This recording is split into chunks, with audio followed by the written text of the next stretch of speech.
माया, तुझं राधिका वहिनींची काही बोलणं झालंय का? हो, मी बोलले तिच्याशी. मग तू त्यांना काही समजावलंस का? मी लाख समजावेन श्रेयस, पण तिने ऐकायला हवं ना. नेमके बाबा इकडे नाही आहेत. ते इथे असते तर वहिनी त्यांचं नक्कीच ऐकलं असतं. नाही श्रेयस,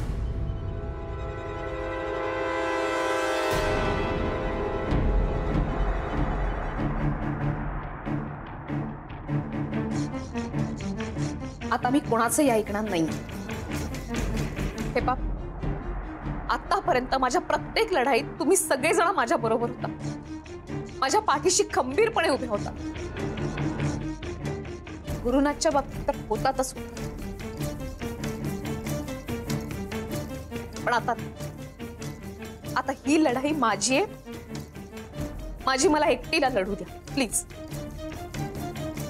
एकटीची लढाई? मग वहिनी आम्ही काय करायचं? आम्ही काय नुसतं असं स्वस्तच बसून राहायचं का वहिनी? मी असं कुठे म्हणते? हे पा, आपण या गावामध्ये येऊन एक काम सुरू केलंय आणि ही पण एक लढाईच आहे ना. मी सगळ्यांनी मिळून हे काम पुढे न्यायचंय. हे काम पूर्ण होताना पाहायचंय. आतापर्यंत हे सगळं आपलं स्वप्न होतं, आता ते आपण इथल्या बायकांच्या मनामध्ये जागवलंय ना. झालं तर मला हे स्वप्न पूर्ण झालेलं पाहायचंय बस. पण वहिनी, तुमच्या मनात नेमकं काय आहे ते तरी सांगा. जोपर्यंत गुरुनाथ सुभेदार आणि त्यांची जी प्रवृत्ती ना, त्याचा जोपर्यंत मी निकाल लावत नाही ना, तोपर्यंत मी परत नाही येणार. पण हे पहा आनंद भाऊजी, तुम्हाला असं वाटत असेल, पण यांच्या अशा वागण्यामुळे मी अजिबात इमोशनली खचलेली नाहीये. उलट पेटून उठले. काय वागले हे? स्वतःच्या मुलाच्या डोक्यावरती हात ठेवून मी बदललोय असं म्हणताय, शपथ घेताय. त्यांना अजून एक संधी हवी? नाही, मला माहिती नाही कसे ते. त्यांना असं वाटतंय की मी या सगळ्या भूलथापांना फसेन. त्यांना असं वाटतंय की मला पटलंय यांचं माझ्यावरती प्रेम आहे. प्रेम म्हणजे काय यांना कधी कळणारच नाही. मी केलंय यांच्यावरती प्रेम. जेव्हा यांनी मला घरातनं बाहेर काढलं ना, तेव्हा मला वाटत होतं की हे कधीतरी परत येतील, मला घरी घेऊन जातील. पण नाही आले हे परत. मला नाही नेलं यांनी घरी. मग मी समजून घेतलं की नाही येणार आहे ते. मी सत्य स्वीकारलं ना. मला कळलं यांना मी नाही, शन्या आवडतीये. सगळं स्वीकारलं मी. मग त्यानंतर शन्या बरोबर राहायला लागले. मला असं वाटलं हे सुखात आहेत, पण ते नाही. शन्यानंतर यांना माया आवडायला लागली. मग माया बरोबर राहायला लागले. आधी शन्या हवी म्हणून मला त्रास दिला, आणि आता माया हवी म्हणून शन्याला त्रास दिला. आणि आता तर काय, दोघी नको आहेत त्यांना. आता त्यांना मी परत हवी आहे. कशासाठी? कारण मी सुखी आहे ना सौमित्र बरोबर. माझं सुख बघवत नाहीये त्यांना. त्यांना मला हरलेलं बघायचं. त्यांना माहितीये सौमित्र आणि अथर्व माझे वीक पॉइंट आहेत, म्हणून त्यांना त्रास द्यायला सुरुवात केली. मला धमक्या देत होते सौमित्राला मारेन म्हणून, आणि मी सुद्धा ते सांगतील तसं वागायला सुरुवात केली. बरं झालं बाबा आले म्हणून त्यांचा हा प्लॅन फसला. एक खरं सांगू का, या सगळ्यामध्ये ना फक्त त्यांची चूक नाहीये, चूक माझी सुद्धा आहे. या माणसाला ओळखायला चुकले मी. जो माणूस आपल्या आई वडिलांचा चांगला मुलगा होऊ शकत नाही, आपल्या मुलाचा बाप होऊ शकत नाही, एवढंच काय 2-2 लग्न करून सुद्धा चांगला नवरा होऊ शकत नाही, तो माणूस कुणाचाच नसतो. खरं सांगायचं तर या माणसाला जगण्याचाच अधिकार नाही. म्हणून मी ठरवलं या प्रकरणाचा सोक्षमोक्षच लावायचा. काय व्हायचं ते होऊन जाऊ. एक घाव 2 तुकडे.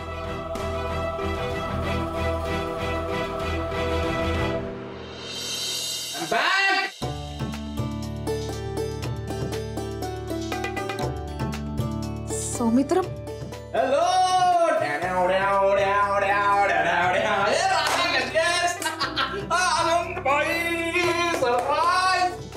अरे सम्या अगदी वेळेवर आलेला आहे. मी वेळेवरच येतो बाई.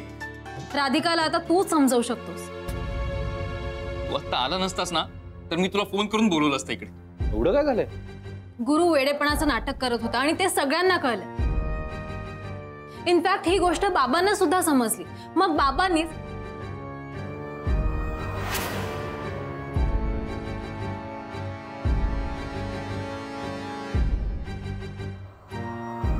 त्यामुळे प्लीज तूच समजाव तिला.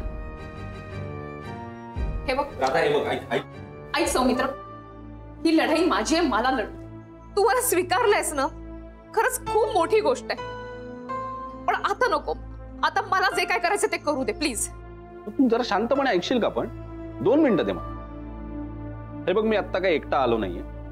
माझ्याबरोबर अजून एक व्यक्ती आली आणि ही जी काय तू लढाई वगैरे म्हणतेस तुझी, मला असं वाटतं त्या व्यक्तीचा तेवढाच सहभाग आहे त्या लढाईत आणि हक्क सुद्धा आहे. आणि मला खात्री आहे की तू त्या व्यक्तीचं नक्की ऐकशील.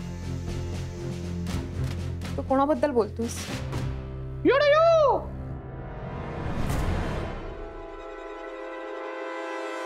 काय कुत्रा आहे का? नीट बोल, नीट. माझा आवाज कसा होता? कसा होता?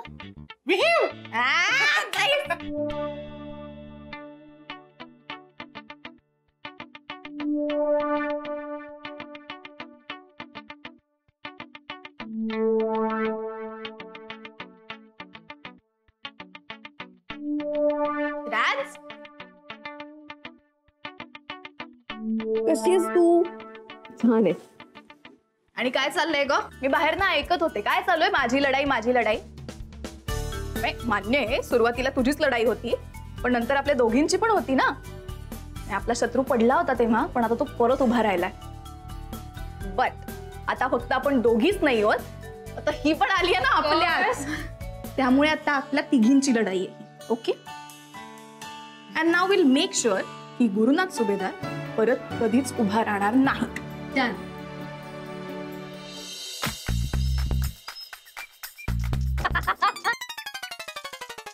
एक minute. What's wrong, Shanaya? Is everything okay? का हसतेस तू? काही नाही, एवढं काय काहीच नाही. शन्या, माया, काय करताय तुम्ही? आपण इथे कशासाठी आलोय? काय बोलताय तुम्ही? का भांडताय? एक्झॅक्टली तेच म्हणायचंय मला. शनाया, एसबी ग्रुप ऑफ कंपनीच्या सीईओ शी बोलतेस तू, एवढं लक्षात असू दे. ठीक आहे? सब्जेक्ट गॅरी आहे, ठीक आहे, त्याच्यावर फोकस करूया आपण आता. झालंय का तुमचं बोलणं? आपल्याला प्लॅन करायचा आहे, नेमकं यानंतर काय करायचं हे ठरवायचंय. तुम्ही काय बोलत बसलाय? राधिका, मला असं वाटतं आपण आपल्या या मिशन मध्ये सॅमीला सुद्धा सहभागी करून घेतलं पाहिजे. कारण त्याच्या डोक्यातनं खूप प्रोडक्टिव्ह आयडियाज येतात आणि आपल्याला त्याची हेल्पच होईल. तू त्याच्या आयडिया बद्दल मला सांगूच नको. आम्ही दोघं जेव्हाही एकत्र असतो ना तेव्हा काय तू मला सांगणार आहेस? तुमची फ्रेंडशिप ना शनाया ही आत्ताची आहे. आमची फ्रेंडशिप खूप जुनी आहे. फ्रेंडशिप मध्ये ना क्वालिटी महत्वाची असते, क्वांटिटी वगैरे नाही. म्हणजे कोक्या स्वतः अतरंगी असेल किंवा मस्ती करत असेल, पण मी जेव्हा त्याच्या सोबत असते ना तेव्हा त्याच्या मस्तीला असं जरा फ्लेवर येतो. ठीक आहे, माझ्याशिवाय काही होणार नाही. आणि तू तर काही बोलूच नको. मी आणि बोक्याने तुला आणि गॅरीला किती छळलंय ते आठवत आहे ना? हो, ऑफकोर्स आठवत आहे. ते दिवाळीतलं प्रकरण कळलं होतं मला सामीकडून. माझ्या घराबाहेर तुम्ही रात्री फटाके फोडले होते, राईट? खिडकीत ना आत येऊन तुझ्या बेड खाली पण बॉम्ब लावला असता मी. तुला माहितीये का, एकच गोष्ट नाही केली आम्ही. ते फक्त ट्रेलर होतं, अजून बऱ्याच गोष्टी केल्यात आम्ही खरं तर.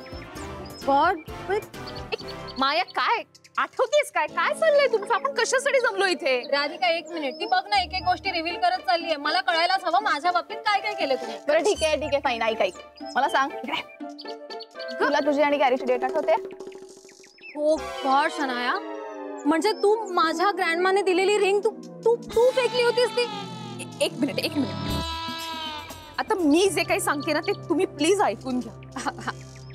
हे बा, आतापर्यंत तुम्ही एकमेकींना पाण्यात पाहत होतात कारण ती परिस्थिती वेगळी होती. तेव्हा आपल्या आयुष्यामध्ये गुरुनाथ होता आणि त्यामुळे हे असं सगळं घडत होतं. पण आता ते नाही आहेत आपल्या आयुष्यात. झालं ना, आता प्रश्नच संपला. हे बाप, आता त्यांना फक्त एकच गोष्ट हवी आहे, ते म्हणजे मला सुखानं जगून न दे. आणि ते करताय. त्यामुळे मी तुम्हाला सांगते की ही लढाई माझी आहे, माझी, मला लढू द्या. अजिबात नाही हा. शनाया अगं पण अरे यार समजव ना गईला, तुला का कळत नाहीये? तेव्हा जसं मी मायाला 4 गोष्टी आठवून देण्याचा प्रयत्न करते ना, तसं मी तुलाही तुझ्याबद्दल आता 4 गोष्टी सांगणार आहे. शत्रूशी छान कसं वागायचं ना हे तू सांगितलंयस मला. त्या मायाला तर मी काहीच त्रास नाही दिलाय जेवढा त्रास मी तुला दिलाय. पण तू काय केलंस, तू नेहमी चांगली वागलीस माझ्याशी. लोक मला वेडं म्हणत असताना फक्त तूच होतीस जी मला हुशार म्हणाली. तूच सांगितलं माझ्यात काहीतरी 4 वेगळे गुण आहेत जे कदाचित मला तेव्हा माहिती पण नव्हते. तुझ्या कंपनीचं CEO केलंस तू मला. कुणाल परत आला तर माझं लग्न लावून दिलंस. माझं अख्खं आयुष्य तू घडवलंय, ते कळतंय का तुला? राधिका, आता आम्ही तुझं काही ऐकणार नाही.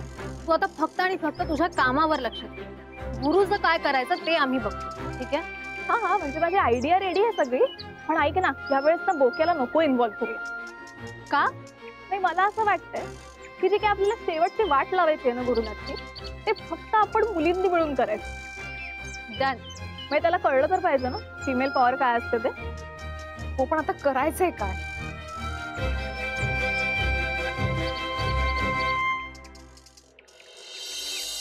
तू कपलीच आहे ग. गॅरी सुधारेल अशी अपेक्षा आपण सतत करत राहिलो. आणि याच गोष्टीचा तो सतत फायदा घेत राहिला. नाही, पण आता आपल्याला कळून चुकलंय ना, गुरुनाथ सुभेदार हा प्राणी कधीच चेंज होणार नाहीये. आणि आता त्याला असा धडा शिकवायचा ना की तो आपल्या तिघींकडे परत कधी पाहणारच नाही. करेक्ट बोलतेस. मी तर म्हणते त्याच्या आयुष्यात ना 4थी मुलगी आणि त्याचं लग्नच लावून टाकलं. हे काय बोलतेस तू माया? म्हणजे आपलं आयुष्य सुधारण्यासाठी आपण एका मुलीचं आयुष्य बर्बाद करायचं? बरं, मग आता काय करायचं ते तूच सांग. मुळात हे असं कुणाबरोबर लग्न लावून देणं ही कॉन्सेप्टच मला पटत नाही. या माणसाचं लग्न होणं अशक्यच आहे. हा माणूस ना संसार नीट करू शकत, ना स्वतःच्या जोडीदाराबरोबर प्रामाणिक राहू शकत. खरं सांगायचं ना तर माणूस म्हणून हे कोणतंही नातं नीट निभावूच शकत नाही. ना कुठल्या आई वडिलांचा चांगला मुलगा होणं, ना कुठल्या मुलाचा चांगला बाप होणं. आणि हेच त्यांना नीट पटवून द्यायचं. म्हणजे आपण पुन्हा सगळं तेच करायचं, पण त्याला काही करणारच नाहीये ना. नाही, मग काय करायचं म्हणतेस तू? पण स्वतः चुकतोय हे त्याला कळायला हवं ना. त्यांनी ऍक्सेप्ट केलं पाहिजे ते. पण असं समजून घेणं हा त्यांचा स्वभावच नाहीये ना. स्वभाव नसला तरी माझ्याकडे एक आयडिया आहे. अरे वा, बोल ना, काय आयडिया आहे? एक काम कर ना, फोन काढ ना तुझा, एक नाव सर्च करूया आपण. ओके, बोल.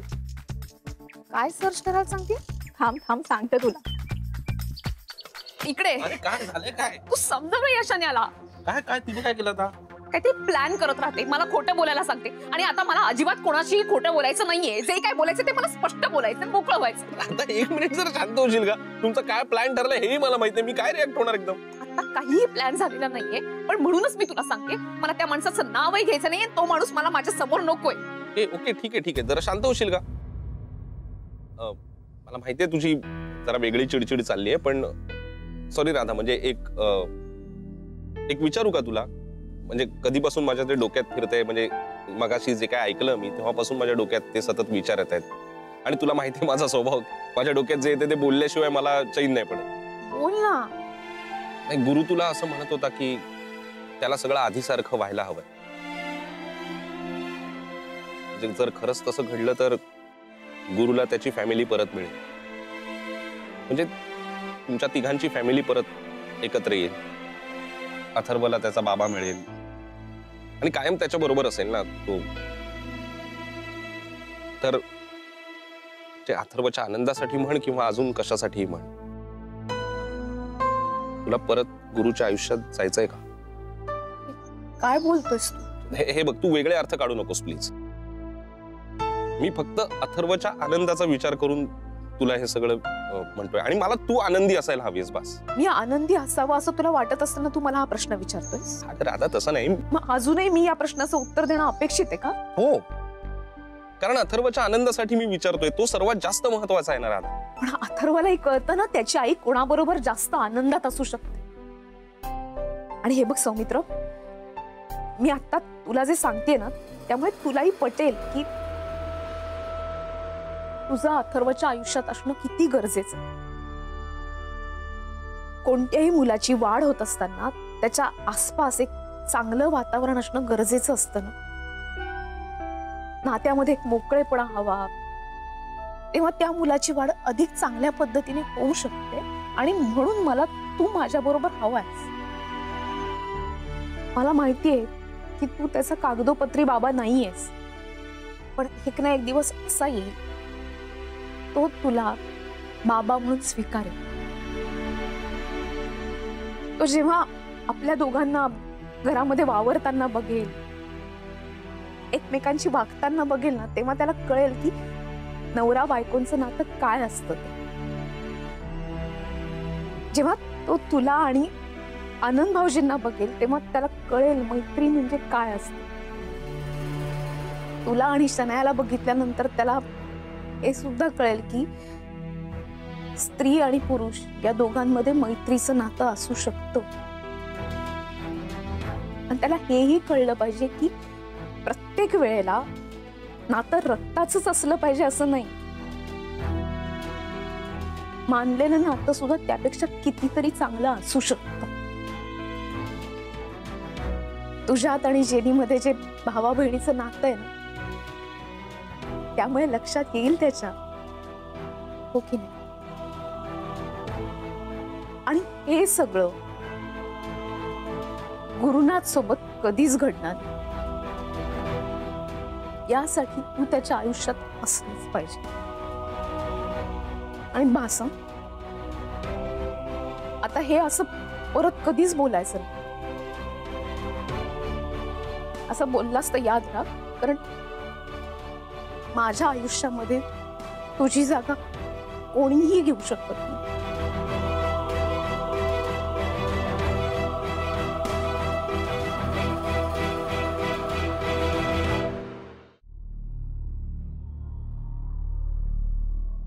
मी तयार आहे. हा खरंच खरंच तयार आहेस ना? हो नक्की, माझा तुझ्यावरती पूर्ण विश्वास आहे, म्हणून मी तयार आहे. काय केलंस तू? हे बघ, तुला काय वाटलं शनाया? म्हणजे तू मला कितीही प्लॅन पासून बाजूला ठेवला ना तरी माझ्या मदतीशिवाय तुझं काही होऊ शकत नाही. ए प्लीज, आयडिया शेवटी माझी आहे, ठीक आहे? आणि फक्त फिमेल्स एक्झिक्यूट करणार आहे. एक मिनिट, हे सगळं मला कळलंय, पण नेमकी आयडिया काय ते तर सांग. एक मिनिट सौमित्र, मी विसरणार त्याआधी तू मला सांग, काय ना ही शनायाने ना गुरुच्या सगळ्या एक्स गर्लफ्रेंडची नावं काढून टाकली आहे. त्याच्यात 3 नावं नाही आहेत जे फक्त मला माहिती आहेत. ते आपल्या कॉलेजमधली आहेत आणि ते तुम्हाला कोणालाच माहित नाही. ती ना एक ती आहे आपल्या कॉलेजमध्ये, तुला आठवतं ती बॅडमिंटन खेळायची, ती बॉबकट, सगळ्या मुलांना पण हरवायची. संपदा देशमुख. ओ येस, SD संपदा देशमुख. येस, करेक्ट आहे, तीच. तिचं काय तिच्या बरोबर अफेअर होतं? फक्त तिच्याशी काय, म्हणजे तुमच्याशी अफेअर होतो तेव्हा असं बाकी 3 मुली होत्या ज्यांच्याशी त्याचं अफेअर होतं. मग तुम्ही मला आधी का नाही सांगितलं? तो कसं सांगणार, तेव्हा तो वयच तसा होता की काय कोणी असं. माझ्याच बाबतीत तुम्ही घ्या ना, मी तर तेव्हा म्हणजे काय कुठला विषय कुठे नेतोयस तू? आणि आता कशाला विषयाला पाठे पडायचे तुगात? आता मुद्दा काय आहे? आयडिया. हा, हे बघ नाही, मला एक कळलं की गुरुच्या आयुष्यातल्या सगळ्या गर्लफ्रेंड्स तू जमा करतेस, पण त्यांना कॉन्टॅक्ट करून नेमकं करणार काय असते तर सांग आधी. ऐक, आपण असं करूया की त्या सगळ्या मुलींना ना एका जागेवर बोलवायचं.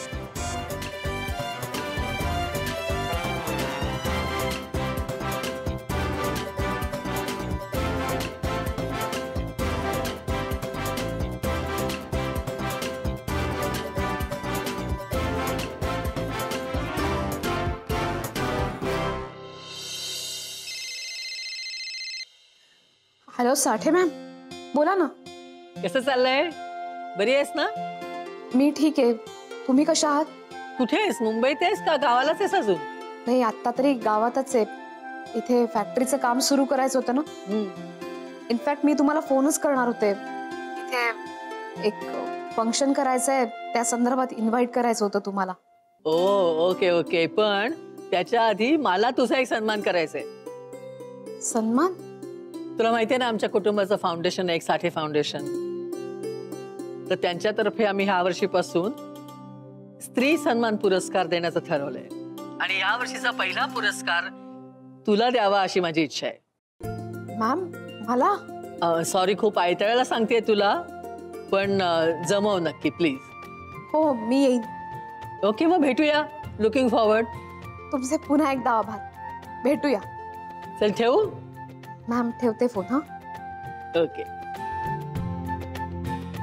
स्त्री सन्मान पुरस्कार, या निमित्तानं मला माझ्याही आयुष्यातल्या स्त्रियांना सन्मानित करता येईल.